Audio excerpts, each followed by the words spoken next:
जिंदाबाद, जिंदाबाद। महाकाल की भूमि से आए हैं, एक बार हर हर महादेव का नारा भी, हर हर महादेव,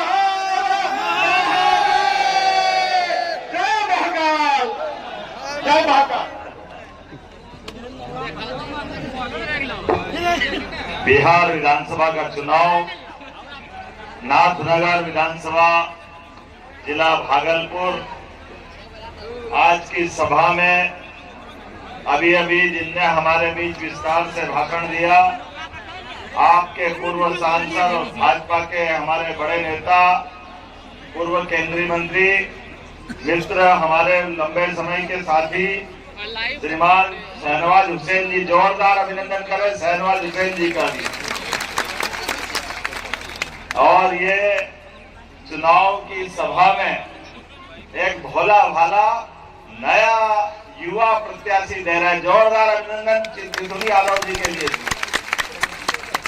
मंच पर विराजमान जिलाध्यक्ष संतोष साहू जी, प्रदेश मंत्री अनिल ठाकुर जी, जेडीयू के जिलाध्यक्ष विपिन बिहारी जी, लोक जनशक्ति पार्टी के जिलाध्यक्ष सुबोध पासवान जी, मंच पर विराजमान सारे वरिष्ठ नेतागण, और मैं बाबा महाकाल की नगरी से मध्य प्रदेश से आकर आपको दोनों हाथ जोड़ के सबको प्रणाम करता हूँ, आपका अभिनंदन करता हूँ।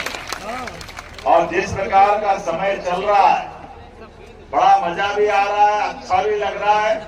अपनी आंखों के सामने बदलते दौर में जिस प्रकार से देश करवट बदल रहा है, यशस्वी प्रधानमंत्री के नेतृत्व में हमारा देश बदल रहा है। और 2005 के बाद से नीतीश कुमार जी के साथ भी बिहार ने अपनी करवट बदली है।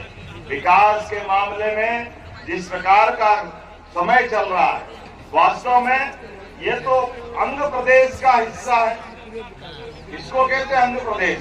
वास्तव में प्राचीन काल के प्रमुख स्थानों में से एक आंध्र प्रदेश, और चंपानगर जिसकी राजधानी हो, वाकई में आपका अभिनंदन करता हूँ।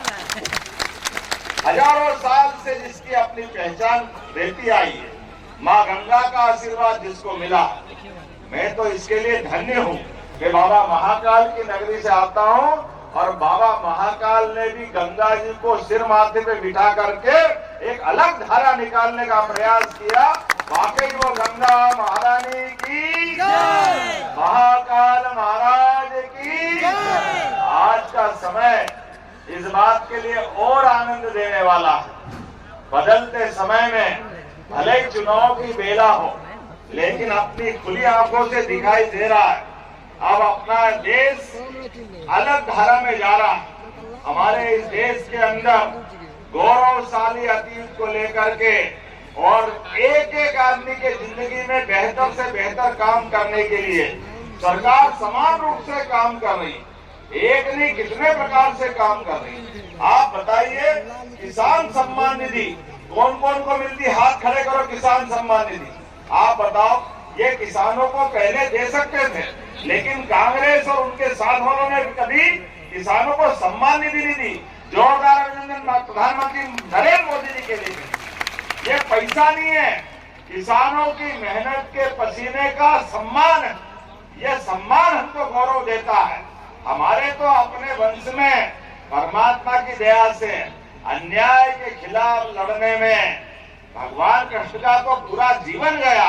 बोलो गोपाल कृष्ण भगवान की। भगवान श्री राम का जीवन भी इसी प्रकार से एक एक गरीब आदमी के लिए निषाद राज हो, सबरी के झूठे वेर खाना हो, किसी भी समाज से कोई परहेज नहीं। और आज बदलते दौर में तो हमको और आनंद आता है।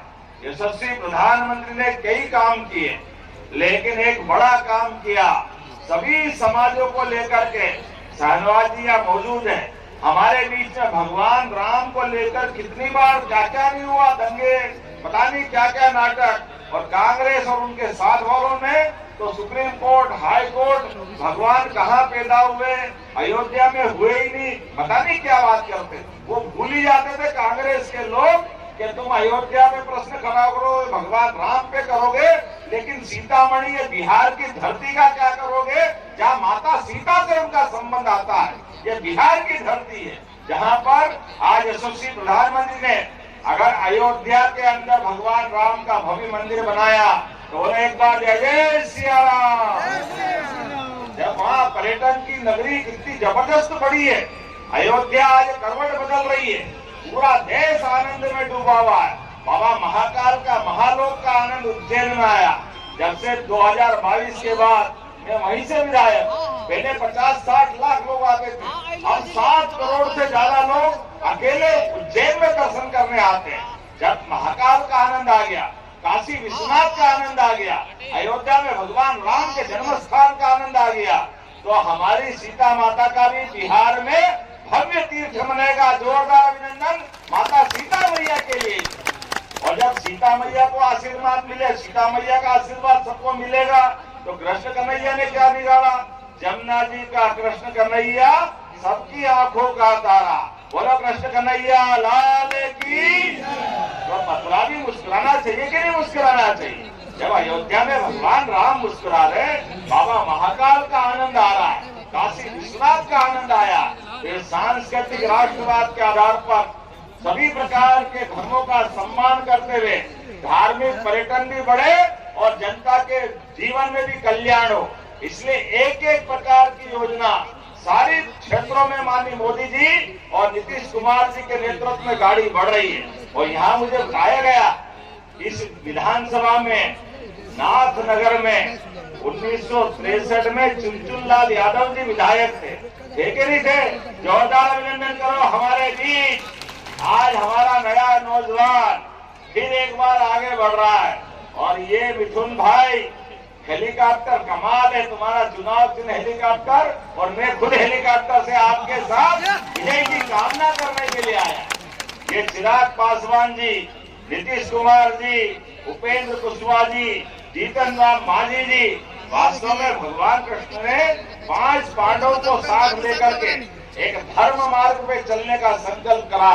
और आज का समय भी बदलते दौर का समय है, हर एक के जिंदगी में बदलाव आना चाहिए।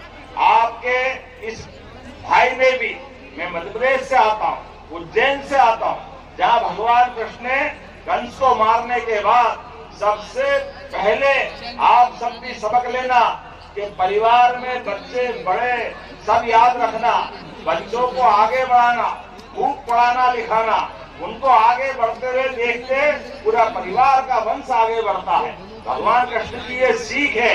कंस को मारने के बाद दुनिया का पहला इतिहास है, इतने बड़े राजा को मारने के बाद वो सिंहासन पे नहीं बैठे, उनने शिक्षा को महत्व दी। इसलिए कंस को मारने के बाद महाराज उग्रसेन को तो कंस की जगह वापस गद्दी मिली और भगवान पढ़ने आए। और पढ़ने में क्या विद्यार्थी है, आज के जमाने में सोच के भी अटपटा लगता है, लेकिन भगवान ने चारों वेद, 18 पुराण, सारे उपनिषद, 64 विद्या, 14 कला और जितने प्रकार से उन्हें ज्ञान धारण किया। महाभारत के भीषण युद्ध में भगवान कृष्ण ने कौरव पांडव के उस महासमर में भी अपने मुखारविंद से जो गीता दिए, जिसको पवित्र ग्रंथ गीता करके हम अपने सिर माथे पे लगा